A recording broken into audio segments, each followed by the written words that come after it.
നമുക്കിതുപോലൊന്ന് കടല ഉണ്ടാക്കിയാലോ? വളരെ എളുപ്പത്തിലുണ്ടാക്കാം. അതേപോലെ തന്നെ നല്ല ടേസ്റ്റാണ് കേട്ടോ. ഞാനിതിനകത്ത് തക്കാളി, ഉള്ളി ഒന്നും ചേർക്കുന്നില്ല. അല്ലാതെ നമുക്കിത് എങ്ങനെ ഉണ്ടാക്കിയെടുക്കുന്നതെന്ന് നോക്കാം. അപ്പോൾ ഇത് ചോറ്, ചപ്പാത്തി, പൂരിക്കൊക്കെ പറ്റിയതാണ് കേട്ടോ. അപ്പോൾ ഞാൻ ഇതിനൊരു കപ്പ് അളവിലുള്ള കടല കുതിർത്തെടുത്തിട്ടുണ്ട്. ഒരു നൈറ്റ് ഫുള്ള് വെള്ളത്തിലിട്ടതാണ്. കണ്ടോ? ഇത് കുതിർത്തെടുത്ത് വരുമ്പോൾ തന്നെ ഇതൊന്ന് ഞെക്കി കഴിയുമ്പോൾ നമ്മുടെ കൈ കൊണ്ടൊന്ന് ഞെക്കി കഴിയുമ്പോൾ തന്നെ തൊലിയും കുരുവും കൂടെ അടർന്ന് വരുന്നുണ്ട്. ഇതെങ്ങനെയാണ് വരുന്നതെന്ന് വെച്ച് കഴിഞ്ഞാൽ ഞാൻ ഈ കടല കുതിരാൻ വെള്ളത്തിലിടുന്ന സമയത്ത് തന്നെ അതിലേക്ക് 1 സ്പൂൺ അളവിലുള്ള ഉപ്പ് കൂടെ ചേർത്തിട്ടാണ് വെള്ളത്തിലിടുന്നത്.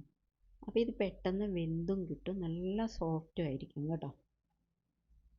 അപ്പോൾ ഞാൻ ഒരു കുക്കർ എടുത്തിട്ടുണ്ട്.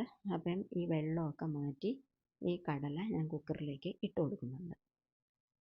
ഇതുപോലെ ഇട്ട് കൊടുത്തതിന് ശേഷം ഇനി അതിലേക്ക് ചേർത്ത് കൊടുക്കുന്നത് ഉപ്പാണ്. ഇതിനാവശ്യത്തിനുള്ള ഉപ്പും കൂടെ ചേർത്ത് നമുക്കിനി ഇതിനെ ആവശ്യത്തിനുള്ള വെള്ളവും കൂടെ ചേർത്ത് നിന്ന് വേവിക്കാം. ഇത് കുക്കർ അടച്ച് വെച്ചൊരു 6 മിനിറ്റ് കൊണ്ട് നമുക്കിത് വേവിച്ചെടുക്കാം. ആദ്യം ഫസ്റ്റ് വിസിൽ വരുന്നിടം വരെ ഒരു ഹൈ ഫ്ലെയിമിൽ വെക്കുക. പിന്നെ അത് കഴിഞ്ഞ് ലോ ഫ്ലെയിമിൽ വെച്ച് വേവിക്കുക. അപ്പോൾ ഞാൻ ഇനി ഒരു മസാലയ്ക്ക് വേണ്ടി ഒരു ബൗൾ എടുത്തിട്ടുണ്ട്. അതിലേക്ക് കാശ്മീരി ചില്ലി പൗഡർ 1 സ്പൂൺ ചേർത്തിട്ടുണ്ട്. 1/4 സ്പൂൺ മഞ്ഞൾപ്പൊടിയും 1/4 സ്പൂൺ അളവിലുള്ള മല്ലിപ്പൊടിയും കൂടെ ചേർത്തിട്ട്, പിന്നെ നമ്മൾ ഇതിനകത്തേക്ക് ചേർക്കുന്ന ചെറിയ ജീരകപ്പൊടിയാണ്, അതൊരു 1/2 സ്പൂൺ എടുത്തിട്ടുണ്ട്. ഇനി ഞാൻ പറഞ്ഞല്ലോ ഇതിനകത്തേക്ക് ഞാൻ ഉള്ളിയും തക്കാളിയും ഒന്നും ചേർക്കുന്നില്ല.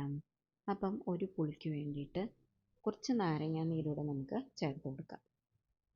അതായത് ഒരു നാരങ്ങയുടെ നീരാണ് ഞാൻ എടുത്തിരിക്കുന്നത്. അത് 2ആയിട്ട് കട്ട് ചെയ്ത് 2 പ്രാവശ്യമായിട്ട് ഇതിലേക്ക് പിഴിഞ്ഞ് ഞാൻ കൊടുക്കുന്നുണ്ട്.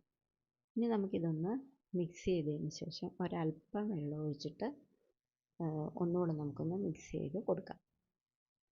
അത് മിക്സ് ചെയ്തതിന് ശേഷം ഇനി ഇതിലേക്ക് ഞാൻ ചേർത്ത് കൊടുക്കുന്നത് ഒരു വലിയ സ്പൂൺ അളവിലുള്ള കടലമാവാണ് കേട്ടോ. ആ കടലമാവ് ചേർത്തിട്ട് അതൊന്ന് നമുക്ക് ഒരല്പം വെള്ളം ഒഴിച്ചിട്ട് ഒന്നുകൂടെ ഒന്ന് മിക്സ് ചെയ്ത് കൊടുക്കാം. അപ്പോൾ ഈ കടലമാവിൽ എപ്പോഴും കട്ടകൾ കാണുമല്ലോ. അപ്പോൾ കട്ടയില്ലാതെ നമുക്ക് ഇതുപോലെ സ്പൂൺ കൊണ്ടൊന്ന് മിക്സ് ചെയ്ത് കൊടുത്തതിന് ശേഷം കുറച്ചുകൂടെ വെള്ളം ഒഴിച്ചിട്ട് ഒന്നുകൂടെ ലൂസാക്കി കൊടുത്ത് നമുക്കിത് മാറ്റി വെക്കാം. ഇനി നമുക്ക് നമ്മുടെ കുക്കർ ഒന്ന് തുറന്ന് നോക്കാം. അപ്പോൾ നമ്മുടെ കടലയൊക്കെ നന്നായിട്ട് വെന്തിട്ടുണ്ട്. ഒരു 6 മിനിറ്റ് കഴിഞ്ഞിട്ടുണ്ട്.